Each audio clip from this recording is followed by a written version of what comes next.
Ciao a tutti, sono Hiro. Oggi vi presento una ricetta ispirata dal film La Piuta, il castello nel cielo. È un film di studio Ghibli del 1986. In Italia il film è uscito nel 2012.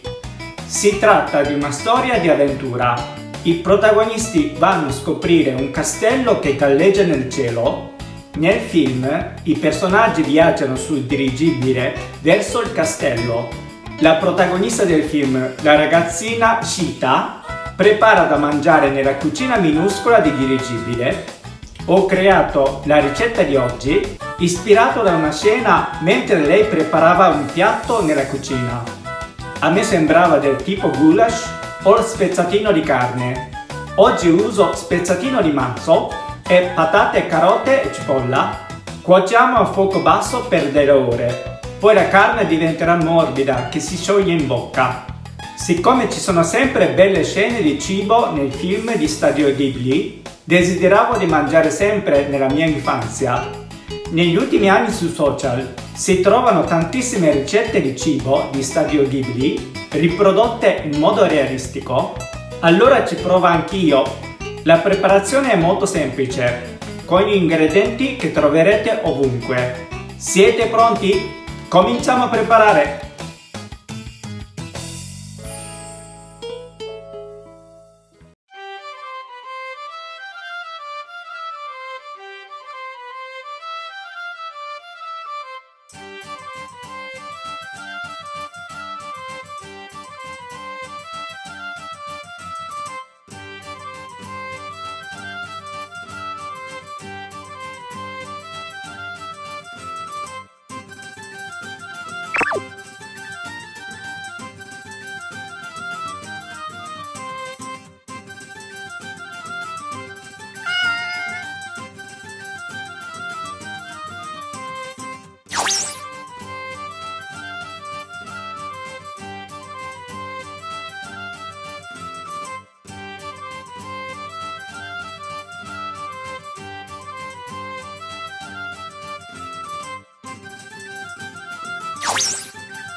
Dekita! Oggi ho fatto anche un toast con l'uovo che mangiavano nel film. Ora assaggio. Itadakimasu!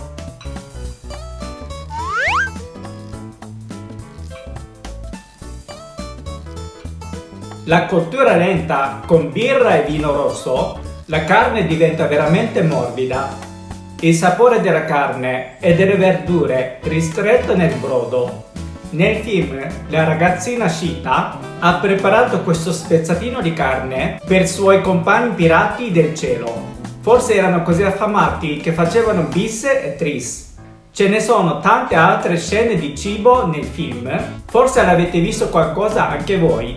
Prossimamente ci provo a fare altre ricette di cibo di Studio Ghibli.